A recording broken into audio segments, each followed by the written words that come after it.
So hi love ரொம்ப அமேசிங்கான ஒரு டேர்ம் ஆக்சுவலா which makes our life complete. And லவ்ல 5 ஸ்டேஜஸ் இருக்கு. First stage honeymoon stage or infatuation ஸ்டேஜ்னு சொல்லலாம். இதுல வந்து இந்த சங்கர் படம் அனிமேஷன் வர மாதிரி வயிற்றுல பட்டர்ஃபிளைஸ் பறக்கிறது, 1000 நரம்பு வெடிக்கிற மாதிரி இருக்குன்னு சொல்லுவாங்கல்ல. So which which is the first stage.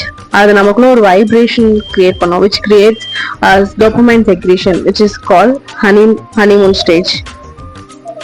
Second stage where the infection stageலாம் கொஞ்சம் கொஞ்சமா குறைஞ்சி அது அப்படியே ஒரு physical romance-ஆ மாறும் which is the second stage. And third stage which is disillusionment stage அப்படின்னு சொல்லுவாங்க, வேற அவங்களோட அந்த அனிமேஷன்ல இருந்து ரியாலிட்டிக்கு வருவாங்க. அதெல்லாம் கடந்து அது ஒரு கமிட்மெண்ட்டுக்கு போறது which is the fourth stage, commitment stage. அதையும் தாண்டி என்னதான் லவ் பண்ணாலும், எவ்வளவு பெரிய லவ்வா இருந்தாலும், அந்த பட்டர்ஃபிளைஸ்லாம் பறக்கும், அந்த பட்டர்ஃபிளைஸ்லாம் மறைஞ்சிடும், அந்த பட்டர்ஃபிளைஸ்லாம் செத்து போயிடும்.